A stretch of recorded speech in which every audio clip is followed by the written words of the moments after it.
우리가 알고 보면 시간이 그렇게 많지 않습니다. 가족들하고 함께하는 시간, 아주 젊은 분들 다 계산해 봐도 1년 미만인 것 같습니다. 하물며 함께하는 시간이 그저 짧은데 복음을 전하는 시간은 얼마나 더 짧을까 하는 생각을 좀 다시 해보게 됩니다. 우리가 그런 마음으로 오늘 말씀을 함께 나누었으면 좋겠습니다. 시작할 때 너무 분위기가 무거워졌네요, 생각보다. 네. 여러분, 동영상 보기 시간이 얼마 남지 않았습니다. 봤습니다. 세상에서 가장 중요한 일이 뭘까? 얘기하면 얼마든지 많이 얘기할 수 있습니다. 그러나 우리는 믿음의 자녀이기 때문에 믿음의 자녀에서 가장 중요한 일은 뭘까요, 여러분? 저는 주님 만나는 날이 제일 중요하지 않겠습니까? 이날 우리 믿음이 진짜 참된 것인지 거짓된 것인지를 주님께서 밝혀주시는 날 아닙니까? 우리가 영원한 시간을 하나님 앞과 함께 누릴 수 있는 그 참된 선언을 받는 날이 그 날 아닙니까? 그러니까 사실 믿음의 날은, 이 믿음의 사람들은 이 주님 만나는 날을 손꼽으면서 기다리는 게 사실 믿음 아닙니까? 여러분도 계속 손꼽고 기다리고 계시죠? 그 날이 별로 안 남았다는 겁니다. 우리는 굉장히 오랜 시간 남은 것 같지만 그렇게 많지 않습니다. 주중에 청년 한 사람을 만나서 얘기를 했는데 딱 제가 제대할 때 나이였거든요, 그 청년이. 근데 그때 이후로 내가 벌써 이만큼 나이를 먹었다고 제가 고백했습니다. 너도, 이게 걔가 들을 땐 욕같이 들리겠지만 너도 곧 나처럼 될 거다. 시간이 그렇게 많이 남지 않았다. 그런 얘기를 했거든요. 여러분, 주님 우리가 만난 날 주님이 딱 두 가지를 물으시지 않겠어요? 뭐 물으시겠어요? 첫 번째로는 사랑하고 왔니? 안 물으시겠어요? 왜냐하면 주님이 이 땅에 오셔가지고 3년 동안 사역하실 때 마르고 닳도록 하신 게 뭐예요? 너희가 서로 사랑해라. 왜냐하면 천국은 정말 서로 사랑하는 곳인데 그 천국에서의 삶이 어색하지 않으려면, 천국의 아름다운 삶을 너희들이 진짜로 누리길 원한다면 여기서 사랑하는 연습을 하고 와야 돼 하고, 너희가 여기서 사랑하게 되면 이곳이 그 천국이 될 거야, 그렇게 말씀하셨어요. 그래서 주님이 아마 우리를 천국 입구에서 처음 보시면은 사랑하고 왔니? 이렇게 물으시지 않겠나 싶습니다. 여러분 어떻습니까? 사랑하고 계십니까? 사랑이 뭐예요? 이건 또 우리가 엄청 얘기를 많이 해야 합니다. 그러나 여러분 스스로가 여러분 스스로에게 얘기해 주십시오. 사랑해야 된다. 두 번째 묻는 게 뭐겠습니까? 영혼 구원했니? 입니다. 영혼 구원했니? 주님이 마지막 날 승천하실 때 우리에게 얘기하셨던 게 있잖아요. 너희는 가서 땅끝까지 가서 아버지와 아들과 성령의 이름으로 세례를 주고 구원받은 백성으로 다 돌아오게 해라. 내가 이제 하늘에 가니 너희에게 그 사명, 남은 사역을 맡기겠다. 이렇게 하셨지 않습니까? 내가 예수님을 구주로 믿는, 구주로 고백하는 사람이라면 주님께서 당연히 물으시겠죠. 영혼을 얼마나 구원했어? 여러분, 이 두 가지 질문에 여러분 기쁨으로 고백할 수 있는 믿음의 자녀가 되었으면 좋겠습니다.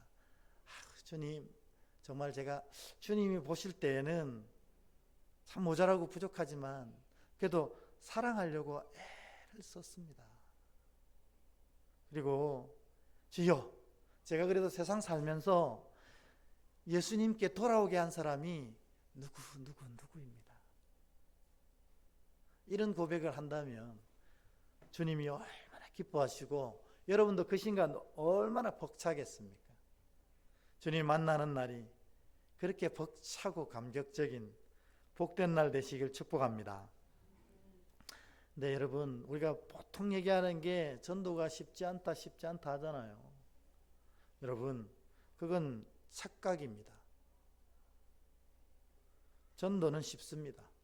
왜냐하면 하나님께서 영혼을 구원하실 때 이 영혼을 구원하는 방법과 단계를 이미 정하셨거든요. 근데 우리가 감히 성령께서 하셔야 될 일까지 우리가 하려고 들기 때문에 힘든 거예요. 여러분, 우리를 예수 믿게 하시는 분은 누구십니까? 성령님 아닙니까? 성령님이 하실 일을 내가 왜 걱정해요? 성경에 보면요, 딱 정확하게 분리되어 있어요. 일반 성도들은 하나님께로, 예수님께로 말씀 앞으로 데리고 오면 됩니다. 그게 끝이에요. 문제는 내가 안 데리고 오는 거예요. 초청하지 않는 겁니다. 데리고 오면 그 다음부터 누구 책임이냐면 예수님 책임, 제자들 책임, 오늘날은 목사들 책임입니다. 이게 딱 온 사람들에게 복음을 선포해야 합니다. 그러니까 사실 복음 선포의 일은 여러분들이 할 일이 아니고 제가 할 일입니다. 그래서 고민하고 어떻게 하면 복음을 잘 알 수 있을까? 오늘도 동영상도 고민하고 선정한 겁니다. 우리 성도들이 정말 시간이 얼마 남지 않았다는 사실을 좀 알았으면 좋겠다. 특별히 가족과 함께하는 시간은 더 짧다. 그런데 하물며 그 영혼을 구원하는 시간이 얼마나 남았겠나. 좀 고민해 봤으면 좋겠다. 이렇게 애써서 가져온 겁니다. 여러분들은 초청만 하시면 돼요. 초청만. 와보라. 한번 와보고 싫으면 말아. 와봐. 그러면 복음 전도는 전문가들이 합니다. 이걸 위해 훈련받은 사람들이 하는 거예요. 여러분들이 복음 전하려고 하지 마세요. 그냥 와보라는 거예요. 그러면 모든 책임이 목사 책임입니까? 또 그렇지는 않습니다. 성령께서 택하신 영혼을 받고 가시는 겁니다. 그러니까 저는 열심히 전하면 또 끝이에요. 여러분은 여기 대로 임하면 끝이고 저는 열심히 전하면 끝이고 나머지 성령께서 구원받을 영혼을 변화시키시는 것입니다. 이게 바로 전도의 3단계입니다. 그러니까 전도는 하나도 어려운 게 없어요. 이렇게 하시면 된다는 것입니다. 성경에 보면요, 전부 다 그런 방식으로 전도가 진행됩니다. 전부 다 그래요. 여러분, 안드레라는 사람이 있습니다. 누군지 아시죠? 베드로의 동생이고 제자 중에 한 사람입니다. 근데 원래 이 안드레는 예수님의 제자가 아니고 누구의 제자였죠? 세례 요한의 제자였잖아요. 그죠? 그런데 세례 요한이 예수님을 보고 보라, 세상 죄를 지고 가는 하나님의 어린 양이다. 저가 이 세상을 구원할 사람이다. 이렇게 얘기하는 소리를 듣고 예수님의 제자가 됩니다. 예수님을 따라갑니다. 그래서 예수님의 말씀을 들으니 진짜 이게 복음이고 이게 구원의 길이라는 놀라운 고백을 하게 됩니다. 다시 한번 말씀드리지만 그 고백은 누가 하게 하신 겁니까? 성령님이 하게 하신 거예요. 예수의 말씀을 듣고 마음속에 그 믿음이 쌓이게 하신 거예요. 그래서 안드레는 예수님을 만난 후 마음속에 믿음이 생겼습니다. 그리고 이 안드레가 예수님을 만나 마음속에 믿음을 다 가지고 난 후 제일 먼저 떠오른 사람이 있었어요. 보통 누가 제일 먼저 떠오릅니까? 그렇죠. 가장 사랑하는 사람.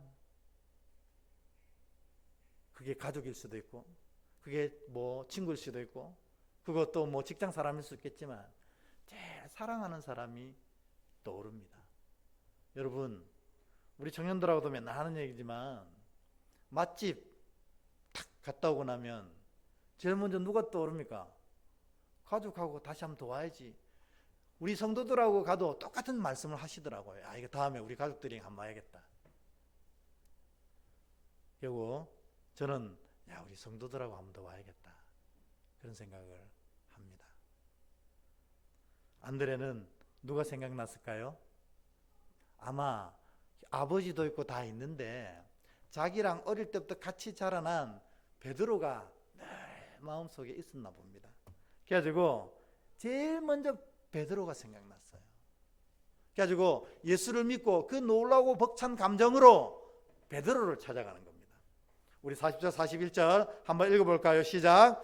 요한의 말을 듣고 예수를 따르는 두 사람 중에 하나는 시몬 베드로의 형제 안드레라. 그가 먼저 자기 형제 시몬을 찾아 말하되 우리가 메시아를 만났다 하고, 메시아를 번역하면 그리스도라. 아멘. 뭐 다른 얘기 한 게 없어요. 형과 내가 그동안 그렇게 기다렸던 메시아, 오늘 내가 그분 만났어. 와봐. 형 와봐. 이것 때문에 베드로가 예수님께 가게 되고 예수님을 믿게 되고 초대 교황이 됩니다. 이 한마디 때문에 우리가 오늘 예수님을 만났어. 형 와봐. 이 한마디 때문에 베드로가 초대 교황이 됩니다.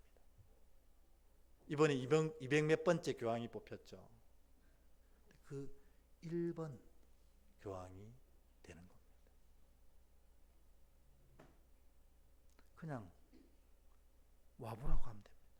내 고백을 한 다음에 와보라고 하면 주님께서 말씀을 통해서 그의 마음을 무너지게 하시고 성령을 통해서 결신하게 하시는 겁니다. 안드레만 그렇습니까? 빌립도 마찬가지입니다. 빌립도 예수님을 만났어요. 마음속에 놀랍고 뜨거운 감동이 생겼어요. 근데 빌립은 누가 떠오른지 아십니까? 가족이 아니고 그가 제일 사랑하는 사람은 친구였나 봐요. 친구 나다나엘이 떠오른 거예요. 나다나엘이. 말씀 한번 볼까요? 같이 읽습니다. 시작. 빌립이 나다나엘을 찾아 이르되 모세가 율법에 기록하였고 여러 선지자가 기록한 그 일을 우리가 만났으니 요셉의 아들 나사렛 예수니라. 나다나엘이 이르되 나사렛에 무슨 선한 것이 날 수 있느냐? 빌립이 이르되 와서 보라 하니라. 아멘. 빌립이 은혜를 받았어요. 예수를 믿고 마음속에 벅찬 감동이 생겼습니다. 저가 우리의 그토록 기다리던 선지자 메시아다.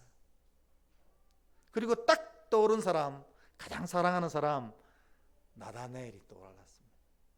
그리고 그에게 우리가 그토록 기다리던 자가 오늘 나타났다. 내가 그분 봤다 하니까 그분 누군데? 나다나엘이 묻습니다. 나사렛에서 오신 예수란 분이야. 그러니까 나다나엘이 묻습니다. 뭐라고? 나사렛? 여러분, 나사렛이 어떤 동네냐면 요즘으로 따진다면 뭐라고 얘기할 수 있을까요? 그야말로 할렘가였습니다. 가장 가난한 사람들이 가장 비참한 생활을 하면서 같은 이스라엘 백성들도 멸시하는 그런 동네가 나사렛이었어요. 근데 뭐 나사렛에서 선지자가 났어? 나사렛에서 무슨 선한 것이 날 수 있겠느냐 하고 나다나엘이 오히려 빌립을 책망합니다. 네가 잘못 봤어. 그랬더니 빌립이 딱 한마디 합니다. 그건 나도 모르겠고 와봐. 와서 보라. 이렇게 얘기합니다. 와봐. 아니면 말잖아. 아니면 안 오면 되잖아. 와봐. 그래가지고 이 나다나엘이 예수님께 무슨 칭찬을 들어요? 참 의로운 사람이다. 이런 칭찬을 듣고 주의 귀한 자녀가 됩니다. 수가성 여인이 있습니다. 우리 우물가의 여인 있지 않습니까? 이 여인도 그 우물가에서 예수님 만났습니다. 그리고 예수님을 구주로 고백하고 제일 수가성 여인이 떠오른 사람이 누굴까요? 수가성 여인은 가족이 없었나 봐요. 근데 마을 사람들이 떠올랐어요. 이 마을 사람들을 어떻게 했습니까? 평소에 수가성 여인을 업신여기고 책망하고 질타하고 그랬던 사람들 아닙니까? 근데 이 여인이 예수를 믿고 나니까 그런 사람들 위해서라도 복음을 전해야겠다 하는 생각이 드는 거예요. 그래가지고 동네로 달려가지고 뭘 했냐면 다음과 같이 얘기했습니다. 요한복음 4장 39절 한번 읽어볼까요? 시작. 여자의 말이 내가 행한 모든 것을 그가 내게 말하였다 증언하므로 그 동네 중에 많은 사마리아인이 예수를 믿는지라. 아멘. 예수님 내게 주신 은혜를 그대로 다 얘기했거든요. 그랬더니 이들이 뭐야 그런 일이 있을 수 있어? 하고 직접 와서 예수의 말씀을 듣습니다. 그리고 그들이 뭐라고 나중에 고백합니까? 네가 했던 얘기로 내가 예수 믿는 게 아니고 내가 직접 들어보니 진짜 예수는 참 구주다. 이렇게 고백을 하는 거예요. 오늘 본문에는 고넬료입니다. 고넬료에 대한 얘기는 참 많잖아요. 주님이 그를 사랑하셔서 베드로를 보내셔서 그와 그의 가정을 구원하십니다. 근데 고넬료도 그런 이 성령의 지시하심을 받고 친척과 친구들이 떠오릅니다. 나만 이런 은혜를 받아서는 안 되겠다. 그래가지고 오늘 우리가 읽었던 본문대로 고넬료가 행합니다. 한번 더 읽어볼까요? 시작. 이튿날 가이사랴에 들어가니 고넬료가 그의 친척과 가까운 친구들을 모아 기다리더니. 아멘. 그래서 무슨 일이 일어납니까? 이 전체 집안에 성령이 임하셔서 방언하고 놀란 역사를 경험하는 일에 이들이 소유하게 됩니다. 고넬료가 와보라는 거예요. 성령께서 말씀하신 그 자가 온다. 와봐. 그 말씀을 들어봐. 그랬더니 이런 놀라운 일들을 경험하게 되는 것입니다. 여러분 지금 마음속에 누가 떠오르십니까? 그 사람이 예수 믿어야 되는데, 그 사람이 천국 가야 되는데, 그 사람이 주의 은혜 가운데 있어야 되는데, 오늘 그분이 떠오르시면 와보라고 하시는 거예요. 6월 15일, 22일 양일간 우리가 초청잔치를 하는데 와봐. 오면 맛있는 밥도 있고 좋은 선물도 줘. 무엇보다도 당신이 천국 갈 수 있는 기회를 얻게 돼. 와봐. 그럼 끝입니다. 자, 사형리를 얘기해 줄게. 그럴 필요도 없어요. 복음이 얼마나 놀라운지 아니? 그럴 필요도 없어요. 와보면 압니다.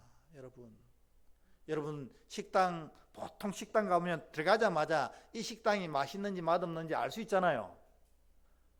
밥 먹고 있는 사람 표정 보면 알 수 있어요. 이래 먹으면 맛있는 거에 틀림없이. 근데 다들 깨작깨작대고 있으면 맛없습니다. 새신자들 와가지고 초청받은 분들 와가지고 딱 입구에 들어오면 벌써 믿음이 생깁니다. 제가 이때껏 사역하면서 이 처음 오신 분들 이렇게 면담을 해보면요 100% 다 이런 얘기를 합니다. 교회 오자마자 좀 어떠셨어요? 이래 물어보면 마음이 너무 편안습니다. 다 그래요. 그런 분들은 끝까지 교회 남습니다. 이미 성령께서 그를 만지시는 거죠. 우리의 표정을 통해, 우리의 말을 통해, 이 예배를 통해서 성령이 다 만지시는 겁니다. 그래서 이번에 초청하셔서 주님 만나는 날, 주님 내가 누구 구원한 줄 알아요? 이러면서 웃으면서 착 손가락으로 이렇게. 이런 복된 자 되시길 축복합니다. 이 초청전도법 하나만 말씀드리고 마치려고 합니다. 지역은 이제 저쪽 경남입니다. 창원 쪽에 가면 꽤 큰 교회가 있는데 그 교회 가면은 이 권사님 한 분, 대단한 권사님이 한 분 계세요.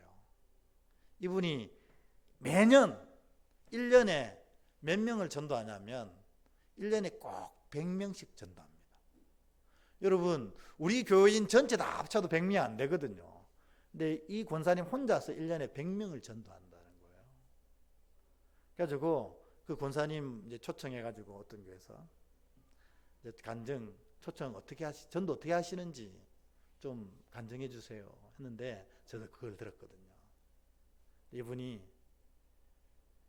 자기는 항상 이렇게 길을 다니면서 뭐 하냐면 전도 대상자를 찾는데요. 그냥 오늘은 주여 어떤 사람을 전도하면 좋을까요? 이렇게 그러다가 한 사람이 탁 마음속에 감동이 오면 그 사람을 놓고 계속 기도한답니다. 계속. 그러다가 기도하다 보면 하나님께서 이제 전하라고 감동을 주실 때가 있대요. 그러면 그때 찾아가는 거예요. 근데 아마 이 권사님 댁 옆에 집이 권사님 마음에 쏙 들어왔나 봐요. 그 일을 위해서 계속 기도하다가 하나님이 이제 가봐 하셔가지고 갔습니다. 그래가지고 똑똑똑 두드리면서 안녕하세요. 은혜교회에서 나왔습니다. 예수 믿고 천국 갑시다. 이랬더니 문도 안 열어보잖아요. 왜요? 우린 교회 안 갑니다. 안에서 그러더래요. 남자가. 그래서 네 알겠습니다 하고 가요. 그냥 오시는 거예요. 그러고 일주일 동안 그 목소리 들었잖아요. 그 목소리의 주인공을 놓고 계속 기도한대요. 아버지, 목소리 들어보니 만만치 않습니다. 그 영혼이 주님 만날 수 있게 해주십시오. 그리고 다음 주일 또 가는 거예요. 한 주 뒤에. 똑똑똑 예수 믿고 천국 갑시다. 은혜교회에서 왔습니다. 이렇게 얘기하면 그 사람이 화를 낸대요. 지난주에 우리 교회 안 간다고 했잖아요. 가세요. 이러면 문도 안 열어보고 그러면 네 알겠습니다. 편안히 계세요 하고 오신대요.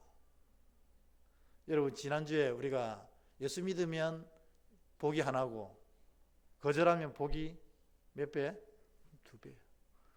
권사님 그런 마음 품은 거예요. 내가 오늘 또 복 2배 받는다 하고 가셔서 이렇게 복음을 거절하는 사람 너무 불쌍해서 또 일주일 동안 그의 영혼을 놓고 기도하는 거예요. 주여, 저가 무슨 일인지 몰라서 저런 겁니다. 예수를 안다면 저렇게 할 수 없어요. 예수님 알게 해주세요. 일주일 기도하고 또 갑니다. 또 똑똑똑 은혜교회에서 왔습니다. 예수 믿고 천국 갑시다. 했더니 문이 열리더래요. 그래가지고 권사님이 드디어 문이 열리는구나 하는데 이 남자가 목소리 성깔 있다 그랬잖아요. 문을 열자마자 침을 탁 뱉더래요. 얼굴에다가. 이 사람도 참 대단한 사람이에요. 침을 탁 뱉으면서 경상도니까 할 맛이야 이러더래요. 진짜로 할 맛이야. 내가 지난주에 틀림없이 안 간다고 했잖아. 근데 왜 지금 3주째 찾아와서 사람 귀찮게 다시 나오지 마 하고 문 콱 닫더래요. 이 권사님 어땠을까요? 마음이 네 진짜 네 같은 놈은 지옥 가야 돼. 그래야 되는데 이 권사님이 너무 감사하더래요. 이 침이 탁 묻었고 줄 흘러내리는데 예수님이 십자가 길 가실 때 사람들이 뱉었던 그 침이 생각나더래요. 그러니까 지금 자기는 누구와 동급이 된 거예요? 예수님과 동급이 된 겁니다. 그래가지고 내 같은 부족한 자가 예수님과 동급이라니 할렐루야. 이게 닦고 싶지가 않더래요. 근데 또 다른 데 전도 가야 되니까 이렇게 닦고 감사한 마음으로 다음엔 저 집 안 가야겠다 했겠어요? 또 일주일 동안 그 거룩한 침을 내게 주신 그 영혼을 구원하기 위해서 또 기도하는 겁니다. 그리고 드디어 4번째 똑똑똑 은혜교회에서 왔습니다. 예수 믿고 천국 갑시다 하는데 또 문이 열리더래요. 그러니까 이번에는 뭘 던질까 권사님 준비하고 있는데 이 양반이 진짜 나 같으면 지난주에 그래 침 맞고는 절대로 못 온다. 아니 그 침 세례를 맞고도 이렇게 오고 싶습니까?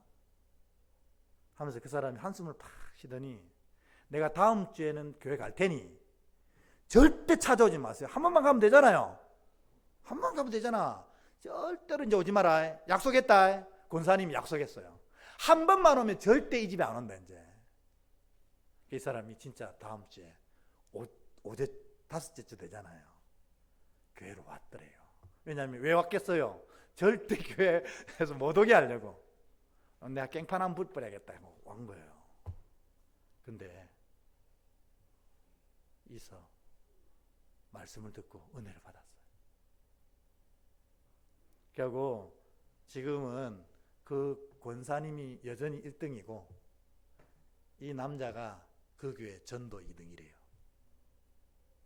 하나님이 이 권사님을 통해서 그런 귀한 영혼을 세워주신 거예요.